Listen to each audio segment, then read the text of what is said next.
So why are all of these foundational? The Greek works did more than propose abstract ideas. They structured the intellectual world that Christianity and Gnosticism would inhabit.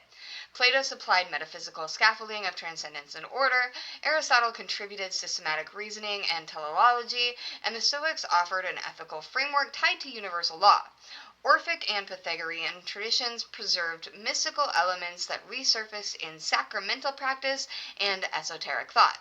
Plotinus gave both traditions a mature language for mystical assent, and Hermetic writings wove philosophy and ritual into a synthesis that directly shaped Gnostic mythologies and Christian mysticism.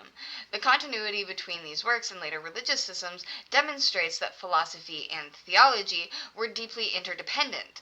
Both sought to answer the same fundamental questions: what is the ultimate reality? What is the nature of the soul? How can humanity attain perfection? The Greek intellectual heritage not only provided conceptual tools, but also symbolic and experiential frameworks that defined the spiritual imagination of the ancient Mediterranean world.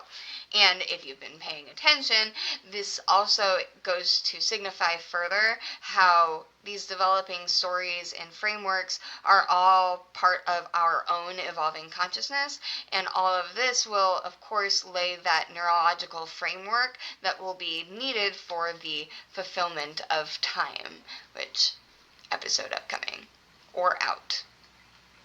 We'll see. Which is which right now. Anyway, that will be all for this episode today. Thank you so much for watching, commenting, liking, and subscribing like the winners that you are, and we'll see you next time. Bye!